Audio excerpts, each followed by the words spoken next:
لاکھوں کروڑوں درود و سلام حضرت محمد مصطفیٰ صلی اللہ علیہ وآلہ وسلم کی ذات اقدس پر، جن کے طفیل مالک الملک نے یہ کرم نوازی فرمائی۔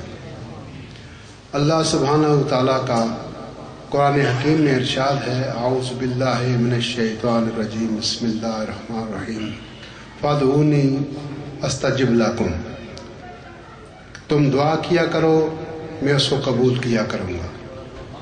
عزیزان گرامی، جہاں پر انسان کی کوشش، کاوش، جدوجہد، تگ و دو جواب دے جاتی ہے، وہاں سے دعا کا مقام شروع ہوتا ہے، اور یہ اللہ سبحانہ وتعالیٰ کی خاص امت مسلمہ پر، ہم پر یہ مہربانی ہے کہ اس نے ہمارے لیے اپنے رحمتوں کے دروازے اور استغفار کے اور توبہ کے دروازے کھلے رکھے ہیں۔ جس وقت بھی ہم اس کی بارگاہ میں ہاتھ اٹھا کے دعا کرتے ہیں اور اللہ سبحانہ وتعالی ہماری ان دعاؤں کو مستجاب فرماتا ہے اور قبول فرماتا ہے۔ دعا جو ہے وہ تمام عبادات کا مغز ہے، اور جس وقت انسان انتہائی پریشانی کے عالم ہو تو اس وقت پھر وہ دعا اس کو سہارا دیتی ہے، تسلی دیتی ہے۔ یہاں پر یہ جو اجتماعات ہوتے ہیں، خواہ وہ جمعرات کا اجتماع ہو یا یہ ماہانہ عرس 11ویں شریف کا اجتماع ہو یا سالانہ عرس مبارک ہو، کسی بھی درگاہ پر، کسی کی بھی ولی اللہ کے دربار پر، اس کا مقصد صرف یہی ہوتا ہے کہ ہم تمام عاجز، مسکین، بے بس اور بے کس لوگ اکٹھے ہو کر اللہ کی بارگاہ میں آرزو کریں، استدعا کریں، درخواست کریں، اپنی جو حالت ہے، جو ہماری پریشانی ہے، اس کی بارگاہ میں پیش کریں تاکہ وہ ہماری مدد فرمائے اور ہماری الجھنوں کو، ہماری پریشانیوں کو دور فرمائے۔ کیونکہ جہاں یہ حدیث سے مبارک ہے کہ 40 آدمی مل کر جو دعا کرتے ہیں وہ اللہ کی بارگاہ میں مستجاب ہوتی ہے۔ لوگوں کو سہارا ہوتا ہے، کسی کا کوئی ایم پی ہے، کسی کوئی سفارش ہے، کوئی ڈی سی ہے، کوئی کسی کا منسٹر واقف ہے۔ ہم عاجز اور مسکین لوگ ہیں، سوائے خدا کہ ہمارا کوئی در نہیں، کوئی گھر نہیں، کوئی سہارا نہیں، کوئی سفارش نہیں۔ ہم بار بار اپنے مالک الملک کے در پر حاضر ہوتے ہیں اور ہم اپنی جو آرزویں اور پریشانیاں، تمنائیں اس کی بارگاہ میں پیش کرتے ہیں۔ یہ ان اجتماعات کا صرف یہی مقصد ہوتا ہے، کیونکہ کچھ ایسے اللہ کے مقرب اس محفل کے اندر بیٹھے ہوتے ہیں جن کی دعا کو اللہ سبحانہ وتعالی رد نہیں کر سکتا۔ کوئی پتہ نہیں کہ انسان، آپ دیکھتے ہیں اس کی داڑھی منڈی ہوئی ہے یا اس کے اعمال یا اس کے لباس کیسے ہیں، لیکن معلوم نہیں وہ اللہ کی بارگاہ میں کتنا، اللہ کی بارگاہ میں کتنا اللہ کے قریب ہو اور اللہ کا وہ مقبول بندہ ہو۔ ایک چھوٹا سا واقعہ ہے کہ سیدنا موسیٰ علیہ السلام کا زمانہ تھا اور قحط پڑ گیا، انسانوں کے کھانے کے لیے کچھ نہیں تھا، حیوانوں کے لیے کچھ نہیں تھا۔ تو سارے لوگوں نے موسیٰ علیہ السلام سے کہا کہ یا موسیٰ کلیم اللہ، آپ اللہ کے نبی ہیں، اللہ کے رسول ہیں، آپ اس کی بارگاہ میں دعا کریں، عوام بہت پریشان ہے۔ تو موسیٰ نے دعا فرمائی لیکن بارش نہ ہوئی۔ انہوں نے سبب پوچھا تو اللہ نے کہا کہ فلاں محلے میں، فلاں گاؤں میں ایک کسائی ہے، جب تک وہ دعا نہیں کرے گا میں بارش نہیں کروں گا۔ تو موسیٰ علیہ السلام بڑے حیران ہوئے، بہرحال اللہ کا امر تھا، وہ اس کے پاس چلے گئے، اس سے کہا کہ آؤ بھائی، قحط ہے، پانی نہیں ہے، جانوروں کے کھانے کے لیے کچھ نہیں ہے، آؤ مل کے دعا کرتے ہیں۔ تو تمام لوگوں نے مل کر اجتماعی دعا کی، اس میں وہ کسائی بھی موجود تھا۔ تو جب ابھی انہوں نے ہاتھ منہ پر نہیں پھیرے تھے کہ بارش شروع ہو گئی، اتنی بارش ہوئی کہ مکان بہہ جانے کا خطرہ معلوم ہوا۔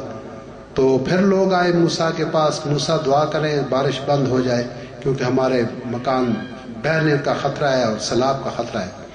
آپ نے دعا کی، دعا قبول نہ ہوئی، ندا سے آواز آئی کہ اے موسیٰ، جب تک وہی کسائی نہیں کہے گا بارش بند نہیں ہوگی۔ پھر وہ اس کسائی کے پاس گئے، اسے جا کہا بھائی آؤ دعا کریں، بارش اللہ تعالیٰ بند کر دے۔ بارش بند ہو گئی۔ تو موسیٰ علیہ السلام کو یہ گمان گزرا کہ میں اللہ کا جلیل القدر پیغمبر ہوں، مجھ پر اللہ نے کتاب اتاری ہے، میں کوئی دور پر جا کے اللہ سے باتیں کرتا ہوں، یہ میری دعا مستجاب نہیں، اور یہ کسائی ہے، گوشت کاٹتا ہے، اس کی دعا مستجاب ہے، میں دیکھوں تو صحیح یہ کون سا ایسا عمل کرتا ہے جو اللہ کو اتنا پسندیدہ ہے یہ۔ تو ایک دن اس نے دکان بند کی، وہی خون سے آلودہ لتڑے ہوئے کپڑے پہنے ہوئے وہ اپنے گھر کو چلا گیا۔ تو موسیٰ علیہ السلام چھپتے چھپاتے اس کے پیچھے پیچھے گئے دیکھنے کے لیے۔ جب اس نے دروازہ کھولا، موسیٰ علیہ السلام دروازے میں کھڑے ہوئے چھپ کے دیکھتے رہے یہ بندہ کرتا کیا۔ تو اندر اس نے 2 چیزیں باہر کی باندھی ہوئی تھیں، ان کو جا کے اس نے نہلایا دھلایا، اس کے آگے گوشت رکھا، وہ کھانے لگے۔ جب پیچھے مڑ کے دیکھا تو موسیٰ کلیم اللہ دروازے میں کھڑے تھے۔ بھاگ کر آ کر ان کے قدموں میں گر پڑا، کہنے لگا یا رسول اللہ، یا حبیب اللہ، یا موسیٰ کلیم اللہ، کوئی فتویٰ نہیں لگانا، یہ کوئی اور نہیں ہے، یہ ایک میری ماں ہے، ایک میرا باپ ہے۔ ان سے کوئی ایسا قصور ہوا ہے، کوئی ایسی ان سے غلطی ہوئی ہے کہ اللہ نے ان کی شکلیں تبدیل کر دی ہیں، اور یہ انسان سے یہ خنزیر کی شکل میں تبدیل ہو گئے ہیں، لیکن میرے تو ماں باپ ہیں، گناہ گار ہیں تو یہ اللہ کے ہیں، میرے تو قابل اکرام ہیں۔ میں ان کی خدمت کرتا ہوں، ان کو نہلاتا ہوں، ان کو دھلاتا ہوں، باندھ کے رکھتا ہوں، کہیں گلیوں میں چلے جائیں لوگ ان کو پتھر نہ مارے، میں برداشت نہیں کر سکوں گا، یہ میری ڈیوٹی ہے، یہ میں کرتا ہوں۔ تو ندا سے آواز آئی کہ موسیٰ اس کا یہی عمل ہے جو ہمیں پسند ہے۔ تو اس نے دعا کی تو میں نے پانی کر دیا، اب تم دعا کرو میں اس کے والدین کو بخش دوں۔ موسیٰ علیہ السلام نے دعا فرمائی، ان کے لیے مغفرت مانگی، بخشش مانگی، اللہ سبحانہ وتعالیٰ نے ان کو بخش دیا اور وہ شکل انسانی میں واپس لوٹ آئے۔ تو عزیزان گرامی، کوئی پتہ نہیں ہوتا کہ وہ جو اجتماع کے اندر جو لوگ بیٹھے ہوئے ہیں دنیا کی نظروں میں وہ کیسے ہی ہوں، لیکن اللہ کی بارگاہ میں پتہ نہیں کتنے پسندیدہ اور کتنے مقبول اور مستجاب لوگ ہوتے ہیں۔ اس لیے ہم لوگ یہ اہتمام کرتے ہیں اپنے درباروں پر، اپنی بارگاہوں میں، تاکہ اکٹھے ہو کر ہم ایک اجتماعی دعا کریں، اس سے زیادہ کوئی مقصد نہیں ہوتا۔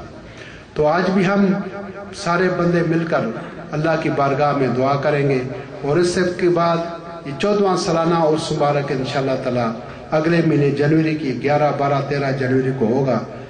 تو آگے یہ 13 عرس گزر چکے ہیں، یہ 14 ہیں، اور آپ سے یہ پہلے بھی درخواست کی گئی ہے کہ اب بہت زیادہ تعداد میں زیادہ اس اجتماع میں روحانی اور وجدانی نورانی اجتماع میں شریک ہوں، تاکہ اس وقت بھی ہم ایک اجتماعی دعا کریں۔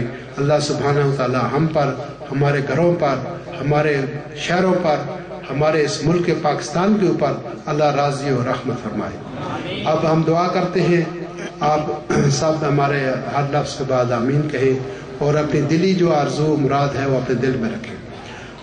آمین۔ الحمدللہ رب العالمین والعاقبۃ للمتقین والصلاۃ والسلام علی رسولہ محمد وعلی آلہ وآل بیتہ وذریاتہ واصحابہ اجمعین۔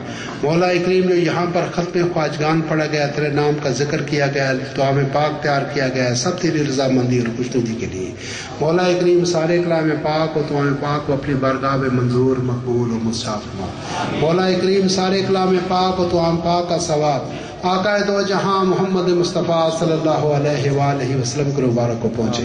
حضور کے شہزادے پاک بیویاں سطر بطر شہدائے کربلا، امام حسن امام حسین علی مولا مشکل کشا کے روحوں کو ثواب پہنچے۔ مولا کریم حضور کے صحابہ اکرام تبع تابعین کے روحوں کو ثواب پہنچے۔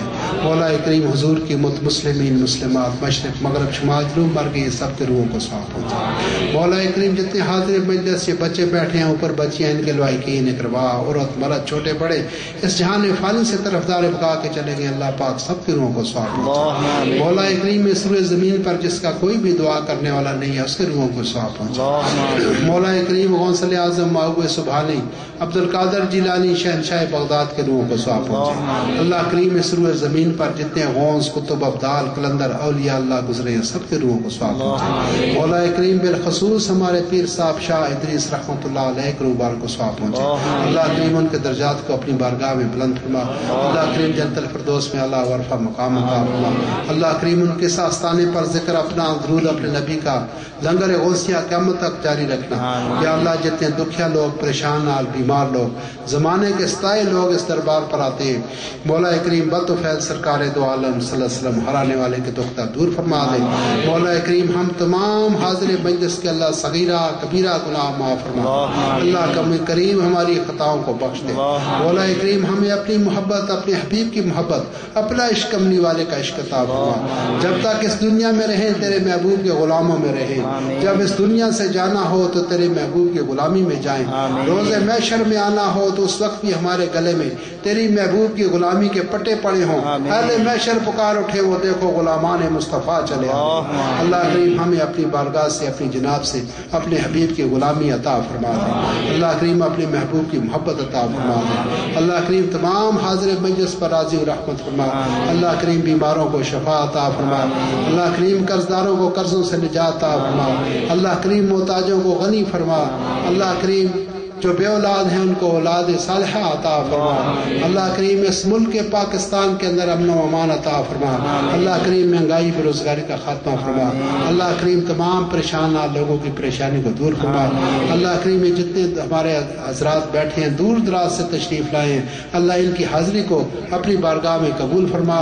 اللہ کریم ان کے دلوں میں جو نیک تمنائیں، شرن جائز مرادیں، اللہ سب کی مرادوں کو پورا فرما دے۔ اللہ کریم جو اوپر خواتین بیٹھی ہیں ان کے دل میں جو تمنائیں ہیں، نیک شرن جائز مرادیں، سب کی پوری فرما دے۔ مولا کریم اس لنگر میں جن دوستوں نے بڑھ چڑھ کر اپنی طاقت سے زیادہ حصے ملائے، اللہ ان کو اجر عظیم عطا فرما۔ اللہ کریم ان کے رزق روزی میں ترقی برکت عطا فرما۔